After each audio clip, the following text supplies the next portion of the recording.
ആ ഭൂമിയിൽ മനുഷ്യജീവികളുള്ള മാതിരി ആകാശത്തുമുള്ള മാതിരി ആകാശത്തിനും ഭൂമിക്കും ഇടയിലും ജീവികളുണ്ട് എന്നാണ് ഖുർആൻ പറയുന്നത്.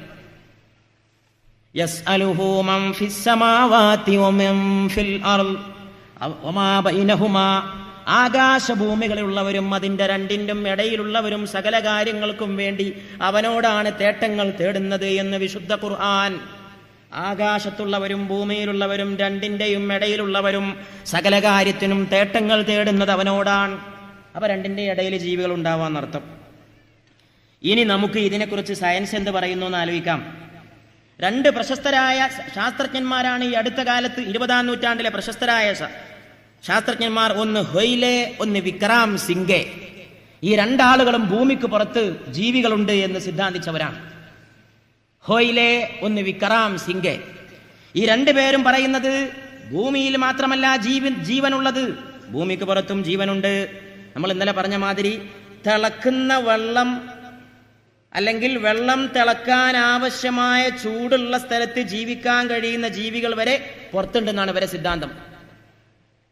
അവിടെ മനുഷ്യന് ജീവിക്കാൻ കഴിയില്ല. വെള്ളം തിളക്കാൻ ആവശ്യമായ ചൂടുള്ള ടെമ്പറേച്ചർ, അത്രയും വലിയ ഉഷ്ണമുള്ള കാലാവസ്ഥ, അവിടെ പോലും ജീവിക്കാൻ കഴിയുന്ന ബാക്ടീരിയൻ ജീവികൾ എന്നാണ് അവരതിനെ വിളിക്കുന്നത്, ബാക്ടീരിയൻ ജീവികൾ.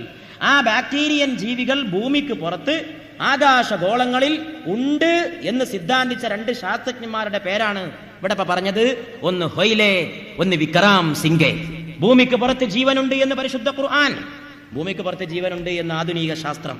അതുകൊണ്ട് ലോകം എന്ന് പറയുമ്പോൾ ഈ ഭൂമിയാണ് എന്നുള്ള ധാരണ ഉണ്ടാവരുത് എന്ന് പറഞ്ഞുകൊണ്ടാണ് ഞാൻ ലോകാവസാനത്തിന്റെ വിഷയത്തിലേക്ക് കടക്കുന്നത്. കാരണം ലോകാവസാനം എന്ന് പറഞ്ഞാൽ ലോകങ്ങളുടെ മുഴുവൻ അവസാനമാണ്, പ്രപഞ്ചത്തിന്റെ മുഴുവൻ അവസാനമാണ്, അണ്ഡകടാഹത്തിന്റെ മുഴുവൻ അന്ത്യമാണ്. ഈ കാണുന്ന ഒരു ഭൂമിയുടെയോ ഈ കാണുന്ന നാം കണ്ടുകൊണ്ടിരിക്കുന്ന നക്ഷത്രങ്ങളുടെയോ സൂര്യന്റെയോ ചന്ദ്രന്റെയോ മാത്രം അന്ത്യമല്ല, മുഴുവനാണ്. ഈ വെള്ളം തിളക്കാൻ ആവശ്യമായ ചൂടുള്ളയിടത്ത് ജീവിക്കുന്ന ജീവികളുണ്ട് എന്ന് ശാസ്ത്രജ്ഞന്മാർ പറയുമ്പോൾ തീയുടെ ജ്വാലയിൽ നിന്നാണ് നാം ജിന്നിനെ സൃഷ്ടിച്ചത് എന്ന ഖുർആന്റെ വാക്യം കൂട്ടത്തിൽ ഓർക്കണം. തീയെന്നുണ്ടാക്കിയൊരു സാധനം ഉണ്ട് എന്ന് പറയുന്ന ഗ്രന്ഥാണ് ഖുർആൻ, അതാണ് ജിന്ന്. ഇവിടെ പറയുന്നത് ഏകദേശം സംഗതി തന്നെയാ. വെള്ളം തിളക്കാൻ ആവശ്യമായ ചൂടുള്ളയിടത്ത് ജീവിക്കാൻ കഴിയുന്ന ജീവികളുണ്ട് എന്ന് പറയുന്നു. ഇനി നമുക്ക് ഭൂമിയുടെ നാശത്തിലേക്ക് പ്രവേശിക്കാം. ഖിയാമത്ത് നാൾ ഉണ്ടാകാൻ പോണ ഒരു സംഗതിയാണ് ഭൂമിയുടെ നാശം. അതിനെക്കുറിച്ച് ഖുർആനിൽ ധാരാളം പറഞ്ഞിട്ടുണ്ട്. ഏതാനും സാമ്പിളുകൾ പരിശോധിച്ചിട്ട് നമുക്ക് സയൻസിന് അതിനെക്കുറിച്ച് എന്ത് പറയാനുണ്ടെന്ന് ആലോചിക്കാം. ഈ സയൻസ് പറയുന്ന മാതിരിയാണ് ഖിയാമത്ത് നാൾ ഉണ്ടാവാന്നൊന്നും അല്ല ഈ ചർച്ചയുടെ ഉദ്ദേശം. ഖിയാമത്ത് നാൾ ഉണ്ടാവില്ല, അള്ളാഹു ഖുർആനിൽ പറഞ്ഞ മാതിരിയാണ്. പിന്നെ ഈ ചർച്ചയുടെ ഉദ്ദേശം എന്താണ്?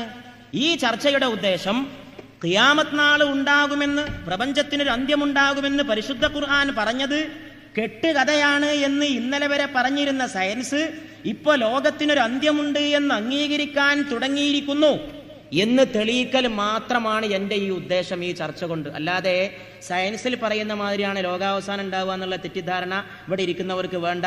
ഖുർആനിൽ പറഞ്ഞ മാതിരി മാത്രമേ ലോകാവസാനം ഉണ്ടാവൂ. പിന്നെ സയൻസ് എന്തിനാ പറയണത്?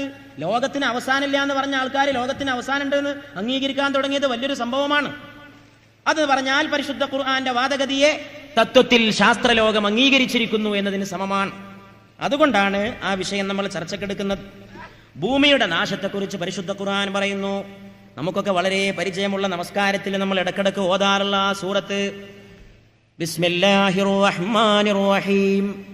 ഇദാ സുൽസിലത്തിൽ അർളു സിൽസാലഹാ വഅഖ്റജത്തിൽ അർളു അസ്ഖാലഹാ വഖാലൽ ഇൻസാനു മാ ലഹാ യൗമഇദിൻ തുഹദ്ദിസു അഖ്ബാറഹാ ബിഅന്ന റബ്ബക ഔഹാ ലഹാ യൗമഇദിൻ യസ്ദുറുൻ നാസു അഷ്താതൻ ലിയുറൗ അഅമാലഹും ഫമൻ യഅമൽ മിസ്ഖാല ദർറത്തിൻ ഖൈറൻ യറഹ് വമൻ യഅമൽ മിസ്ഖാല ദർറത്തിൻ ശർറൻ യറഹ്. ഭൂമി അതിന്റെ കിടുകിടാ കിലുക്കം കിലുങ്ങുന്ന നേരം ഖുർആൻ പറയുകയാണ്. ആ വാക്ക് തന്നെയുണ്ട്. ആ കിലുക്കത്തിന്റെയും കുലുക്കത്തിന്റെയും ഒരു ഒച്ച, ഒരു സ്വഭാവം, അത് ഖുർആന്റെ ശൈലിയാണ്. ഇദാ സുൽസിലത്തിൽ അർളു സിൽസാലഹാ. ഭൂമി കുലുങ്ങിപ്പോയി തോന്നിപ്പോവും. അതാണ് ഖുർആന്റെ ശൈലി. ലോകത്തൊരു ഗ്രന്ഥത്തിനില്ലാത്തൊരു സ്റ്റൈലാണത്. പറച്ചിൽ തന്നെ ഭൂമി കുലുങ്ങിപ്പോയി. ഇദാ സുൽസിലത്തിൽ അർളു സിൽസാലഹാ. ഭൂമി അതിന്റെ കുലുക്കം കുലുങ്ങുന്ന നേരം വഅഖ്റജത്തിൽ അർളു അസ്ഖാലഹാ, ഭൂമി അതിന്റെ അകത്തുള്ള ഭാരങ്ങളെ പുറത്തേക്ക് തള്ളുന്ന നേരം വഖാലൽ ഇൻസാനു മാലഹാ, മനുഷ്യൻ പറഞ്ഞു പോവുകയാണ് ഈ ഭൂമിക്ക് എന്ത് സംഭവിച്ചു, എന്തൊരു കുലുക്കമാണിത്, എന്തൊരു അത്ഭുതമാണിത്, എന്തൊരു പുതുമയാണിത്. മനുഷ്യൻ പറഞ്ഞു പോണ നേരം, നന്മതിന്മകൾ കണക്കാക്കപ്പെടുന്ന നേരം, ഖിയാമത്ത് നാളിന്റെ ഭീകരത അല്ലാഹു വരച്ചു കാണിക്കുകയാണ്. ഇനി ഈ ഭൂമിയിൽ മുമ്പും ചെറിയ തോതിലുള്ള പല നാശങ്ങളും കെടുതികളും ഉണ്ടായിട്ടുണ്ടെന്നാണ് സയൻസ് പറയുന്നത്. ചെറിയ തോതിലുള്ള ഭൂമിയുടെ അന്ത്യം തന്നെ കഴിഞ്ഞു പോയിട്ടുണ്ട്. ഒരന്ത്യം വരാൻ പോണ അന്ത്യം മാത്രമല്ല, ഇടയ്ക്കിടയ്ക്ക് തന്നെ ഉണ്ടായിട്ടുണ്ട്. 200 മില്യൺ വർഷങ്ങൾക്കിടയിൽ 5 തവണ ഭൂമി നശിച്ചിട്ടുണ്ടെന്നാണ് സയൻസ് പറയുന്നത്. 200 മില്യൺ വർഷങ്ങൾക്കിടയിൽ 5 തവണ ഭൂമി നശിച്ചിട്ടുണ്ട്. 26 മില്യൺ വർഷങ്ങൾക്കിടയിൽ ഒരു വാൽ നക്ഷത്രം വന്ന് ഭൂമിയെ ഇടിക്കും. 26 മില്യൺ, ഒരുപാട് കാലാണിത്, വർഷങ്ങൾക്കിടയിൽ ഒരു വാൽ നക്ഷത്രം വന്ന് ഭൂമിയെ ഇടിക്കും.